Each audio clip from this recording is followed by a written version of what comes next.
Good afternoon. We're filming today for the Hamilton College Jazz Archive. My name is Monk Rowe. And it's a great pleasure today to have two guests who are fixtures in the jazz scene, especially on the West Coast here. Can I call you guys fixtures? Certainly. Saxophonist and arranger Tommy Newsom and keyboardist Ross Tompkins. Welcome, gentlemen. Thank you.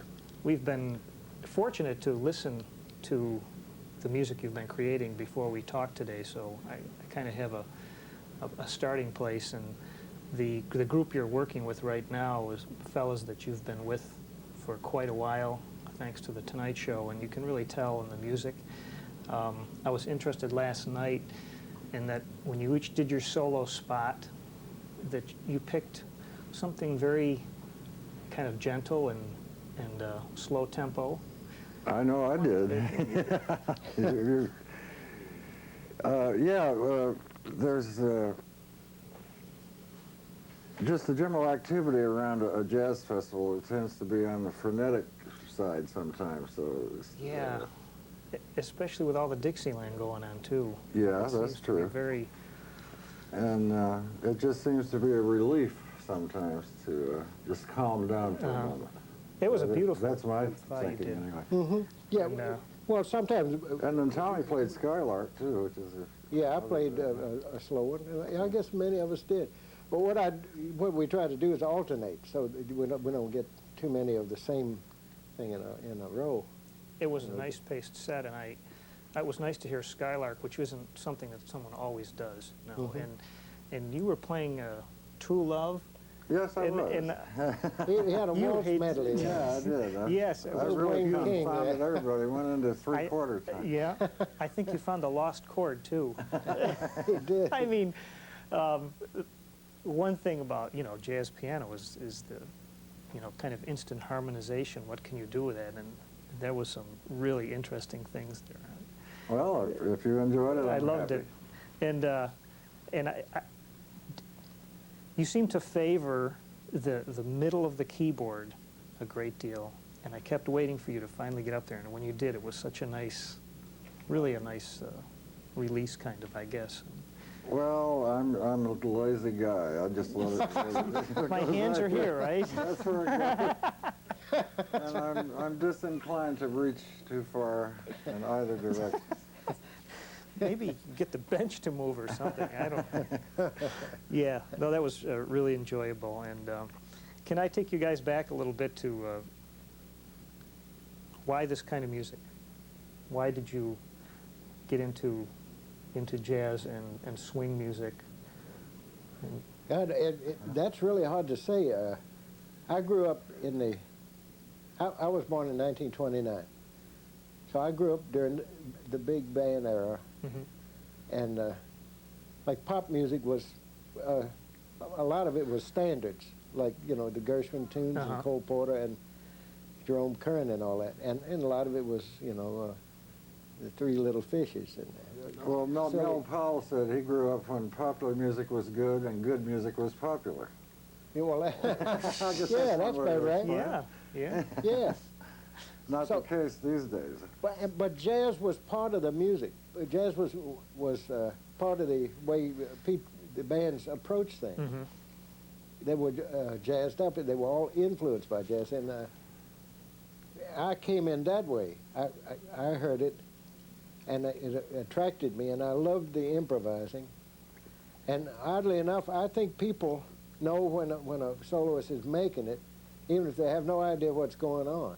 There's something that happens. Mm-hmm. I guess because I look at all these people that, they show up at these festivals. Yeah. I don't think they have much of a clue other than that something strikes them. They don't know the chords or anything that's happening. They might know the tunes, but they know when it's happening. And I think as a little kid I did. You did too, didn't you, Ross? I've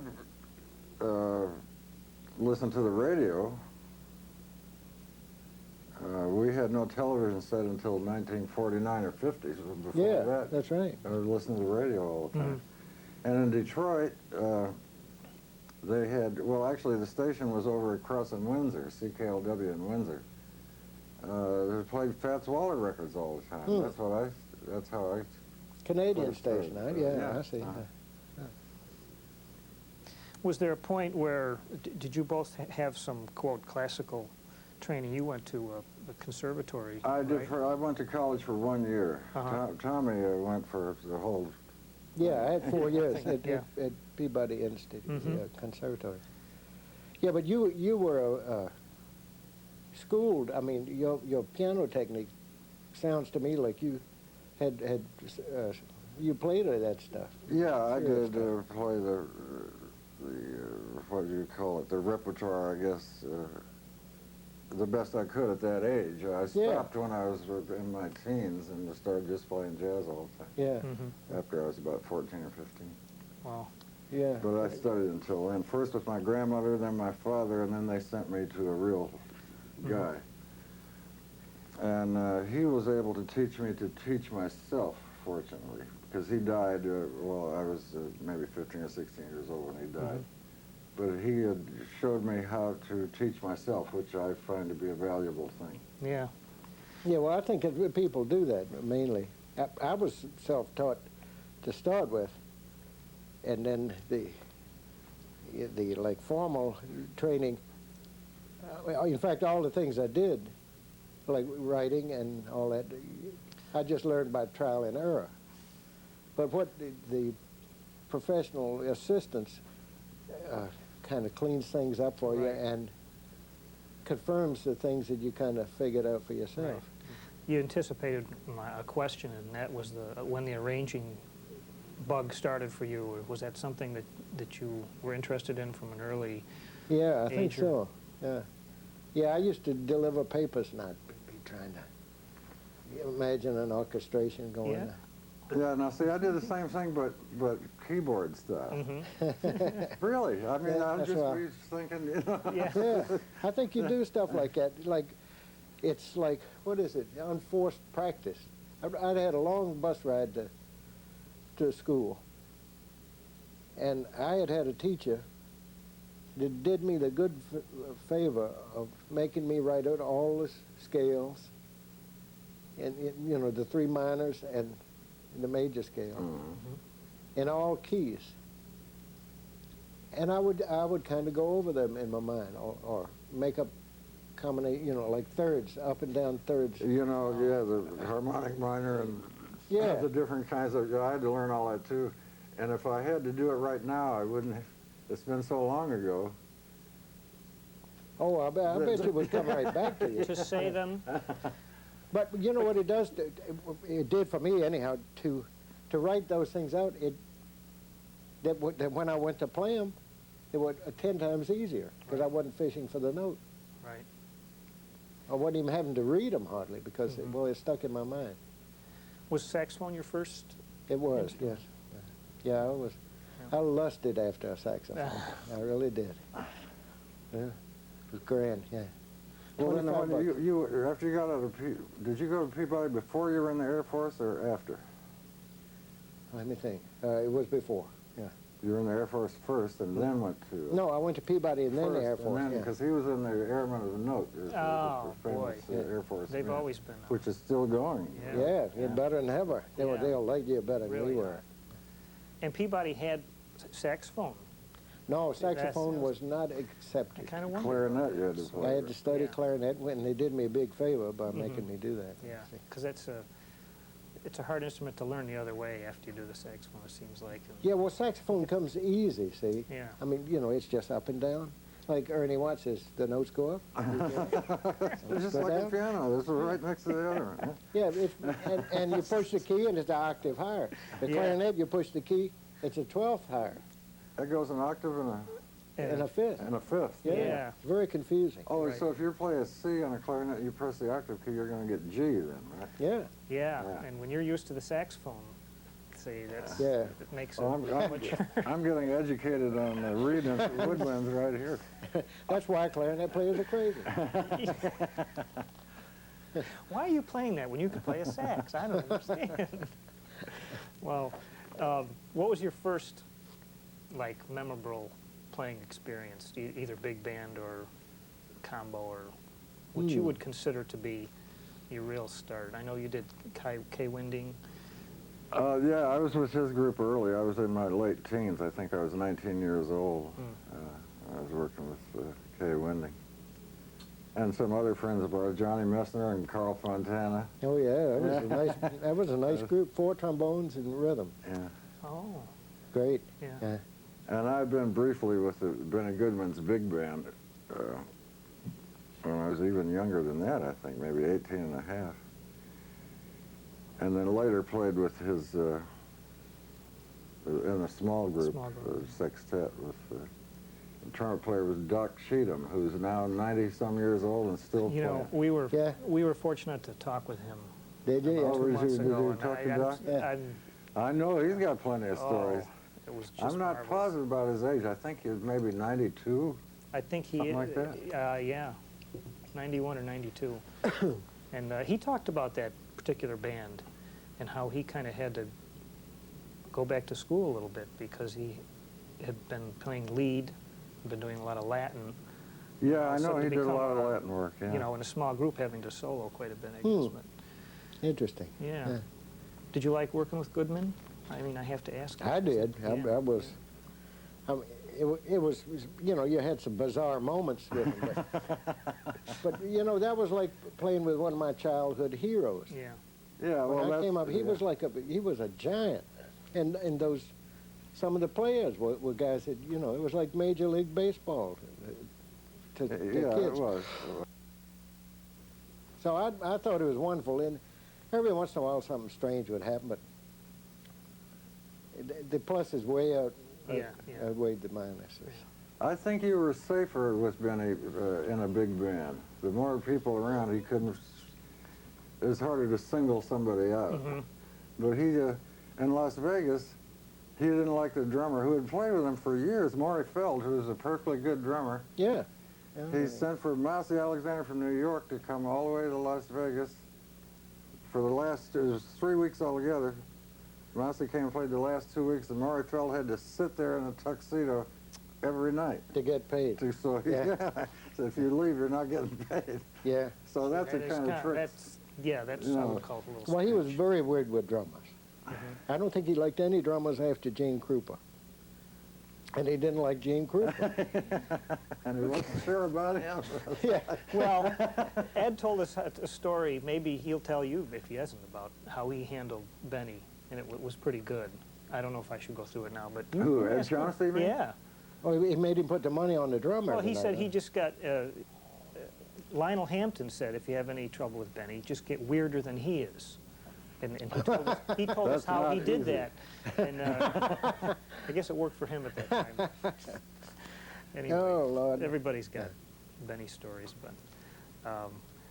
so you guys were kind of, through the years, have been alternating between big bands and combos and some studio work. And Yeah, I always played even, well, Tommy was with the Tonight Show before I was. He was there with Skitch Henderson and Milton DeLugg. I started when Doc Severinsen started in 1967. But I always went right from there down and played someplace else. If it wasn't a half note, it was a Roosevelt Grill or something. Yeah. Plaza 9, there was always some clubs. Yeah. You know. Yeah, I asked Ross one day, you know, because you spend your whole life working in gin mills and things, you know, low playing jobs. But the jazz scene is usually in, you know, those places are not high paying generally. And I said, I asked him why he continued to work down like at the half note down in the village after doing the Tonight Show, because so many, you know, you work all those years and then you get a nice paying job, more or less. Yeah. And he continued to work down.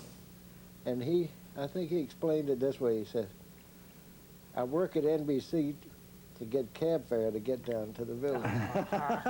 Oh, yes, I forgot about that. Thank you. One of my better remarks. It must have been in your blood, right? You couldn't stop doing it. Well, that's great. Well, you know, he was dedicated to playing. That's what he really wanted to do. Yeah. And I really did too, but I didn't have guts enough to do. I got sidetracked with the writing and I had a lot of hats Well, on. once in a while you'd come and sit in with us at Eddie Condon's. I remember that. Yeah, no, I used to do that. He was all right with the Tonight Show. I wasn't yet. Mm-hmm. In about 1965, I was working at Eddie Condon. I had a very good group. It was myself, no bass player. Cliff Lehman was the drummer. Cuddy Cutshall, great trombone player. Peanuts Hucko Yeah. on clarinet.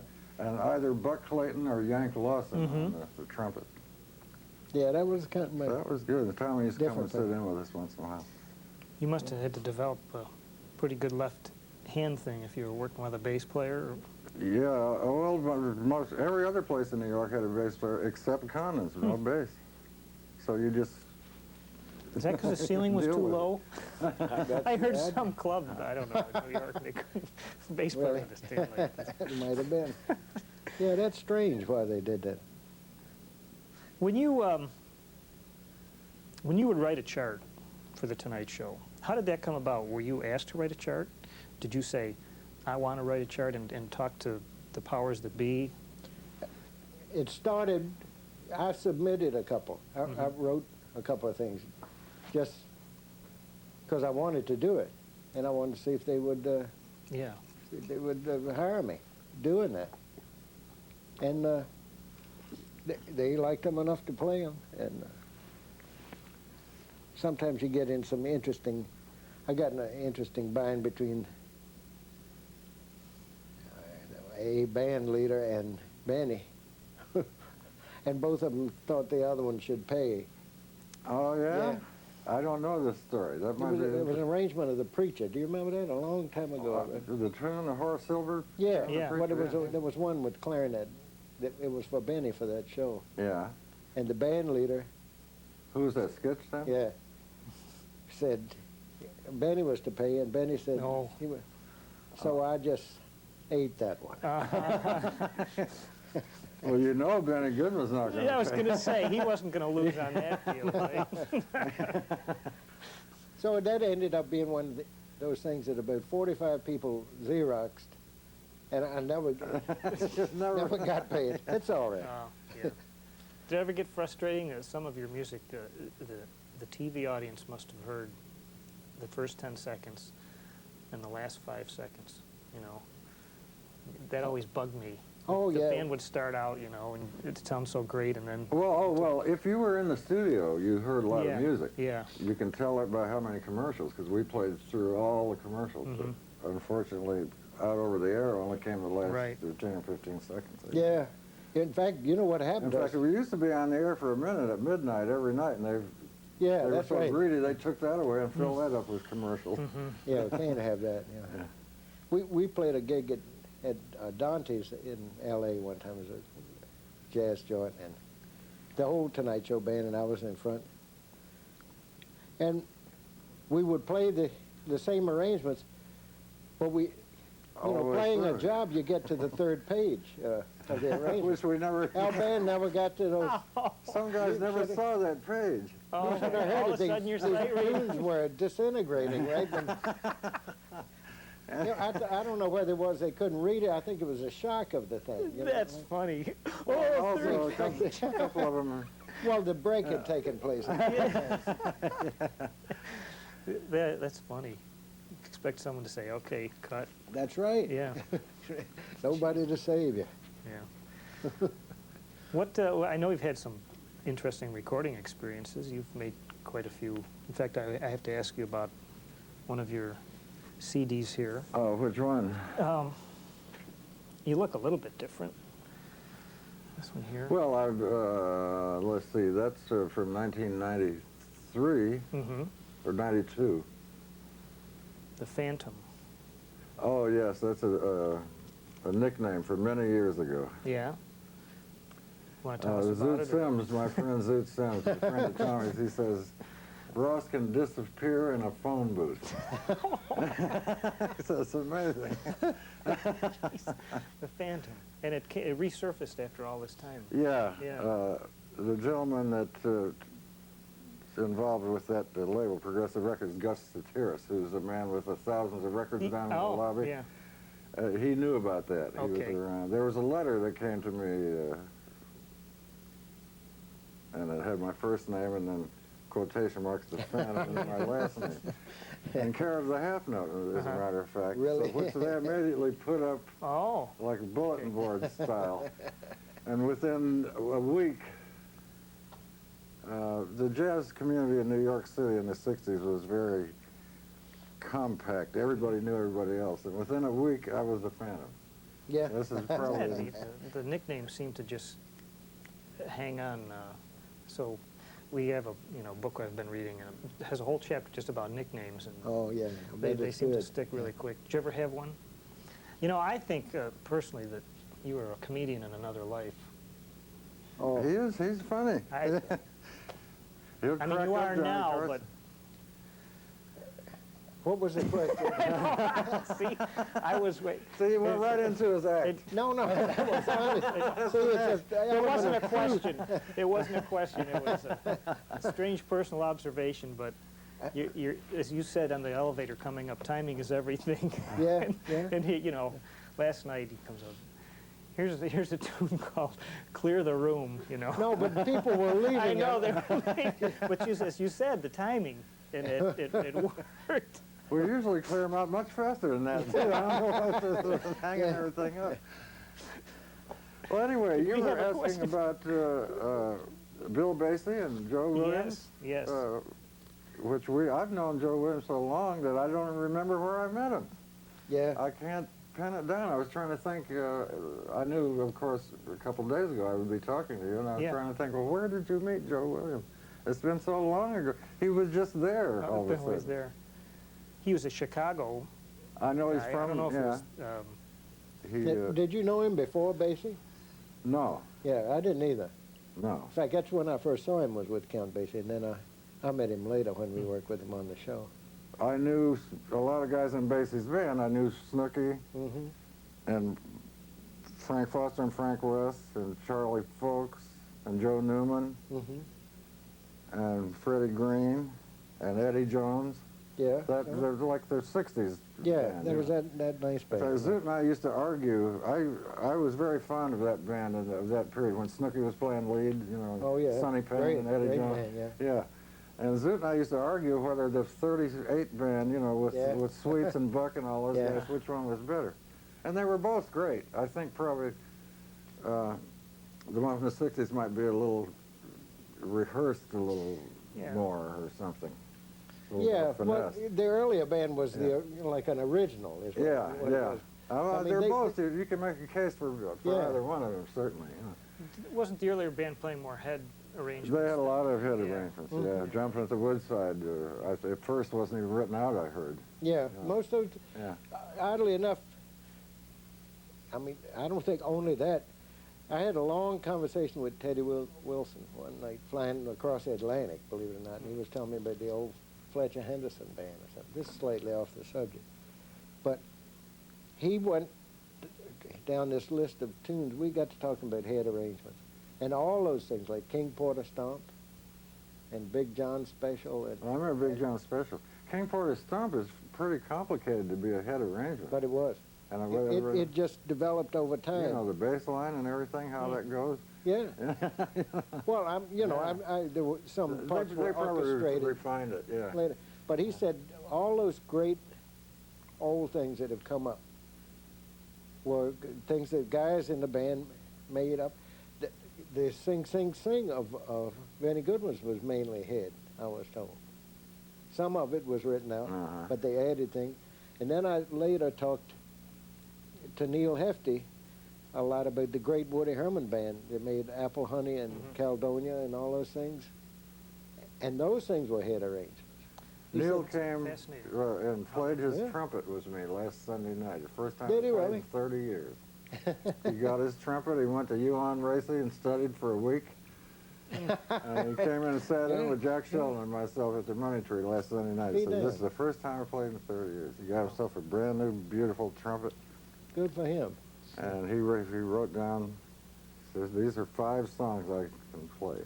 Might as well be Spring, Little Darling. But he had a great time. Was the Basie group the standard for you guys to listen to? Or was it Well, for swinging, Yeah. yeah. I mean, Duke's band was another thing. The Duke's for harmony, I guess. Is Yeah, one way to and explain it. creativity. Yeah. But for Yeah, but just out and out this, swing. Yeah, for out and out swing. That and the Jimmy Lunsford band was Yeah. an Yeah, those are the awful two good names swinging band. Yeah.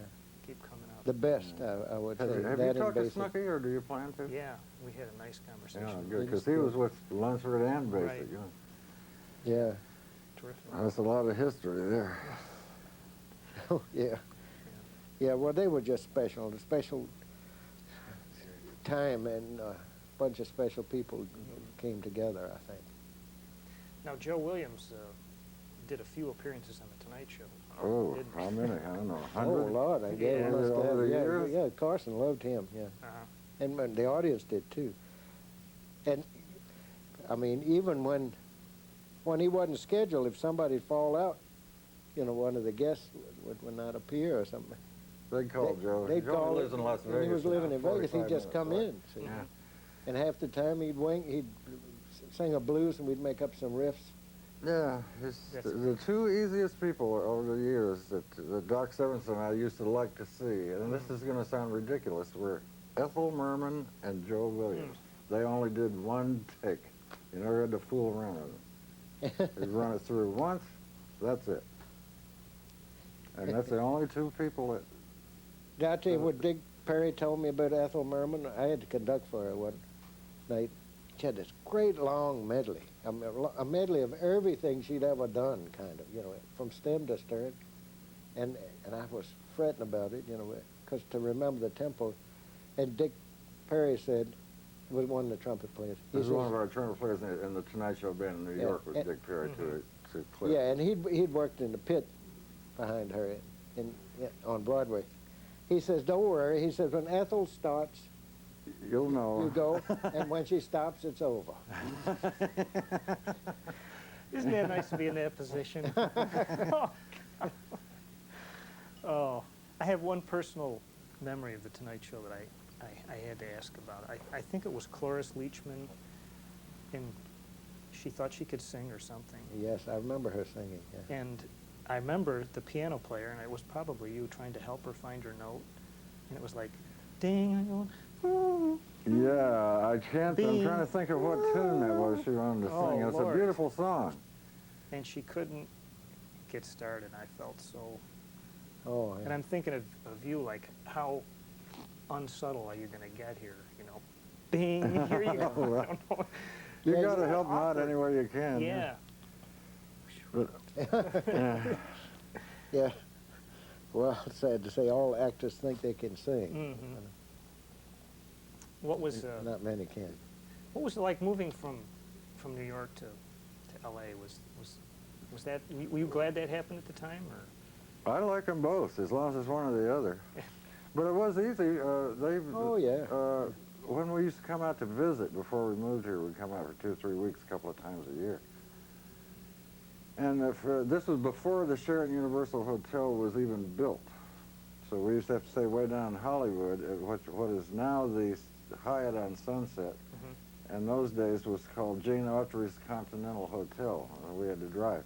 Now that's in the late 60s. In about 70, the Sheraton Universal gets built, so we stay there. It's a mile from Burbank. And in return for us staying there, they would plug them on the Tonight Show every night. Carson called it the Sheraton Unusual. We're staying at the Sheraton Unusual Hotel.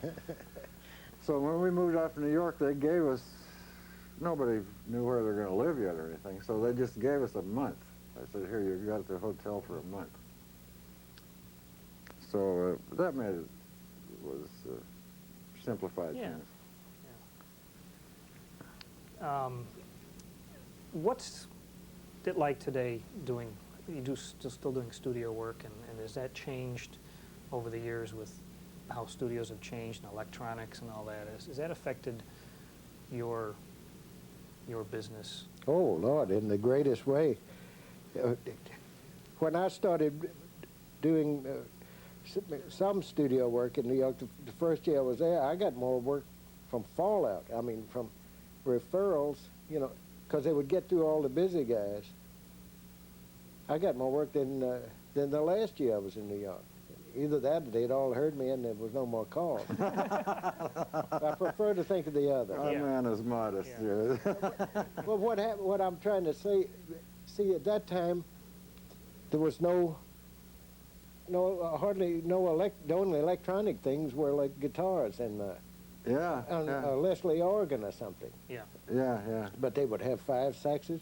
In fact, Every you could record get they your had, yeah. you could get your feet wet. You know, you could get used to being in the studio with the red light on. Because if you started out, you know, if you go there like it's the only sax, I've had that happen too. It's a terrible feeling if you're not used to it. You know, because all your perceptions change. If you got I got that kind of mind where things bother me. There were some funny record dates. Do you remember the Marijuana Reeds? No. Zoot Sims and Gene Quill. The marijuana reeds. Yeah. They were Like making the records Tijuana with 2 Brass. saxes. So they had the Tijuana Brass. They call in the Marijuana Reeds. Yeah, and they had a group that Al Cohn named. It was Gene Quill and Phil Woods. He called them Leopold and Loeb. That people will have to look that up. That's okay. Okay. Oh. But finish your thought. Oh, You know. well, starting out, I mean, years ago, there was a lot of work, and they used a lot of people. And it was like a large amount of work and a large workforce there. And New York, yeah. Yeah, Yeah, and, right. and in L.A. too. In fact, New York was busier than L.A., I think, at the time I'm talking about, in the late 50s. And then when the machines came in, like the synthesizers and things, and improvements in tape techniques, you know, where they could overdub things and cell sync things, you know, where you make strings sound like twice as many people while they're playing. All of that diminished the demand, and it's going down. Sad to say, it's dwindling down. And New York is mainly Broadway now.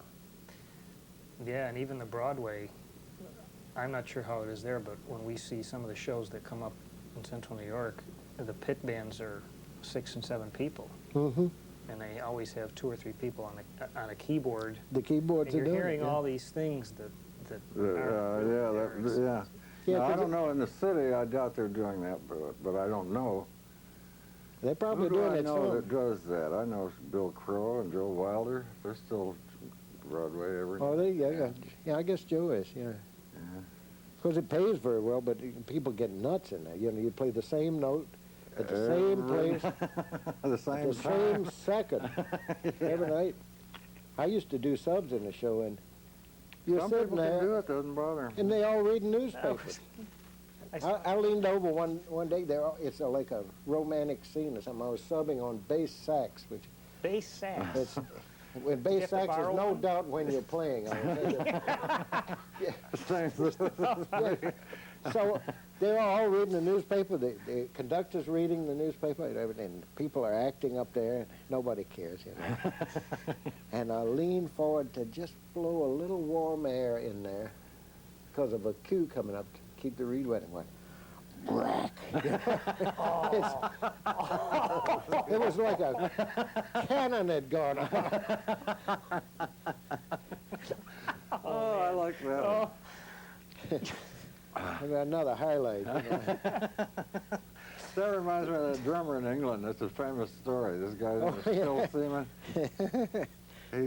He's drunk and he's in a Broadway show, but in London, you know, he rouses out of his stupor and boom, hits this giant gong, you know, right in the wrong place. And he looks around and everybody just is in shock.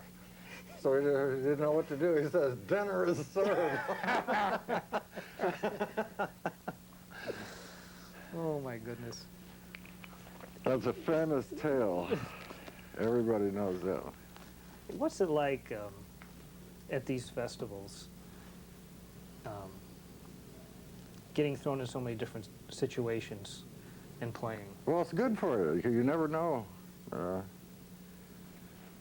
Now today, I'm just playing all solo piano all day, so it's a whole different story, which I wasn't very ready for that at 1:30 in the afternoon. So not good.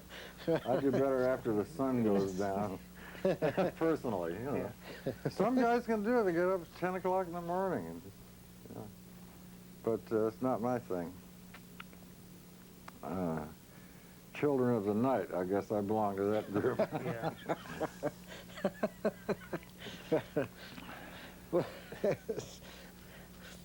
What's in the future for you guys? Any recording projects coming up? And Right now, I seem to be becalmed, actually. Well, I saw you, and we were at the South Carolina Jazz Festival a couple of months ago down in Columbia, and we had a little party for Clark Terry for his 75th birthday. So that was fun. That was. Oh yeah, we'll be doing some jazz festivals and things like that. Recording comes and goes. I just did some things for Louis Belson, who still maintains a big band sometimes. You know, the trick is to get somebody to pay for a date for a big band.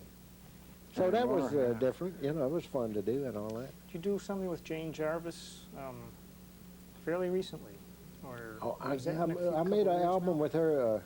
No, it was several years ago with Monty Budwig and Jake Hanna. Yeah. That was fun, and we did it in a little small studio. And yeah, I'd forgotten about that. That was nice. Yeah, those things come and go. It's hard to predict. So that I had forgotten about it from being steadily employed all those years, you know. But now you can't predict what's happening. I mean, there's things coming up. I got something in Phoenix next year, and something with Jane Jarvis in Tampa this year, in November. But somehow it fills itself in, doesn't it, Ross? I mean, you can't really say what's happening, except on certain long-term things. Where they book you way ahead. I was looking the other day, because we worked every day for so long, it was funny not to show up someplace every day. Yeah. Until you get used to it. Yeah. And I'm looking, the only way I can keep track is American Express book calendar they send you once a year, and you to write down where you're supposed to be. Yeah. And as I look through my book, it's slowly getting busier and busier. It's just slow, but it's Yeah, see, working steady is a two-edged sword, because they say, don't bother, call somebody else because he's busy. The word gets out that you can't It do happens, yeah. Yeah. And but the nice part is that you know where your next meal's coming from, too. Yeah. Well, the only recording I really do now is just my own. Unless some friend of mine calls, if I call Tommy calls me, of course I'll be there. Yeah. In fact, we did 2 or 3 albums. Tommy wrote, it's called the TV All-Stars or something like that. Yes. We did a couple of those. It was an unassuming title, you know, And then, TV All-Stars. well, they try to, Well, they'd already every used gimmick the you can world's think greatest of. jazz band, so That's right. Yeah. And then we also did, for these same people, a Christmas album that was kind of interesting. It was 5 different singers: Vic Damone, Jack Jones, Joe Williams, Yeah, Joe Williams was on it. Diane Carroll, and Patty Page. My God, what a he's got a... Yeah. Well, I saw it in my drawer the other day. Photographic Annie was cleaning out the drawer the other day, and that record was in there. Yeah, that sold a lot of records, that thing, believe it or not. We did that one with mirrors. Kind of, because we had a rhythm section on every date, and then one day we used a string quartet, one day we used 3 French horns, one we used Well, we had 3 trombones and a horn, and we had one of them we had a trumpet, trombone, sax. yeah. So what happens, if you play them and they mix them all around, you can't tell how many pieces is in there. You know what I mean? It's all different. Every different track ensembles. has a different combination on it, or alternating. It's kind of like the shell game. and the music becomes in the hand of some producer, and you hope they do well with it. Yeah, well, Yeah, it was a kind of a quickie, like 2-track, direct digital, 2-track. So you can rebalance the tracks, but you can't bring anything out. You know what I mean? You can raise a level of a track, but that's about it. And you can splice, and that's it. But you can't take mistakes out or put notes in that you wish were there. Like, you know, the fancy methods. Those things, they were fun. But, you know, I don't know how long you could get away with that. Right. Trying to make a little group sound big. Well, you gentlemen have any words of wisdom for our students that might watch this who want to be professional musicians? You know, besides don't quit your day gig. Well, there's always a way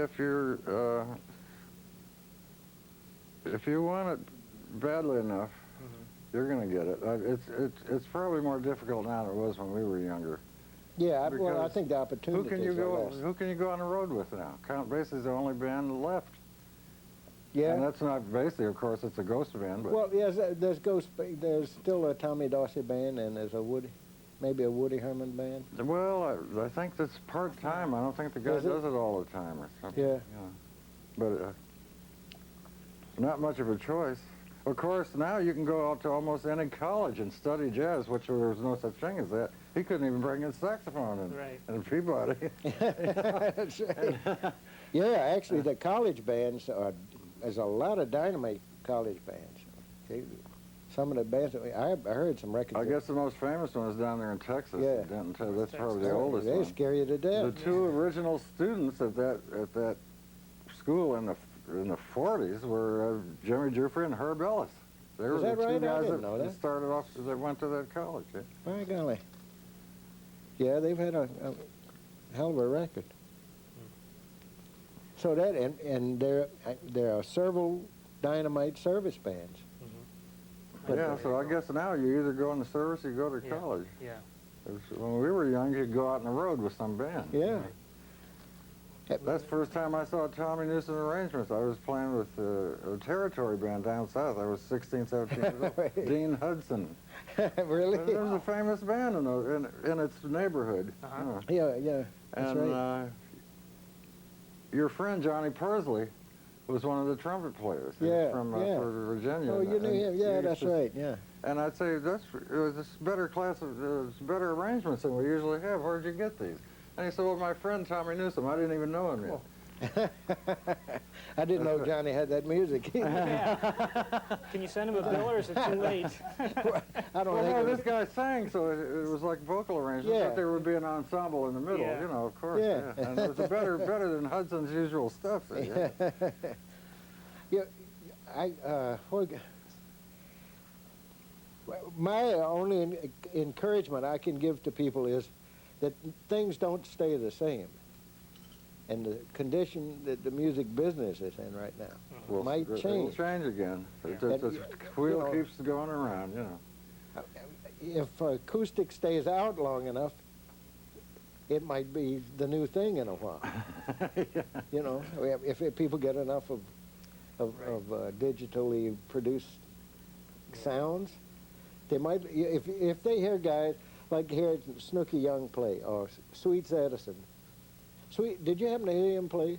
I didn't Harry hear. Edison? We talked to Yeah. him. We didn't get to hear him. Well, he has a way of playing that I don't think a machine could ever do. I know it couldn't. Oh, ever no, do. you know who that is. Yeah, there's no doubt about that. And- That can't be done electrically. Yeah, people like that. There's no way. Or I don't Roy think Eldridge, remember I was playing you Yeah, that tape? they No, can't you do can't that. duplicate that. Of course, that's what the old timers always say that, but But I think it's true. I do too. And nothing stays the same. A lot of They shouldn't despair. folks have been talking about originality, and that should be something that you strive for. And Oh, that's what yes. we're talking about, That's right. That's the fun of it, if Yeah. you can. One friend of mine, Jimmy Zito, says the fun of jazz is that what you play at that particular time will probably never heard before or will be heard since. Some of it's been heard before in my case. I don't Plus how Boris. want to tell him who Zeke is. Jimmy Zito was one of our trumpet players in the California Tonight Show band. Yeah, used to be was with very Les well Brown known in the band. before that. Yeah. He was with Les Brown for many years. Great guy. Great player. That's who Jimmy Zito is. Okay. Great. Well, I want to thank you gentlemen for sharing this time for us. Some great insights and Oh, my pleasure. It's always moments. good to. If you weren't here, we'd be sitting here doing this anyway, Yeah. probably. Just would be down in the lounge. But anyway, Yeah, thanks very thank much you. for, Down a behalf bunch of of the lies. Jazz having me. Archive at Hamilton College, I want to thank Tommy Newsom and Ross Tompkins, and hope the rest of your festival goes great, and that we'll run into you guys again real soon. Well, thank you. We're going to do the best we can. All Thanks. right.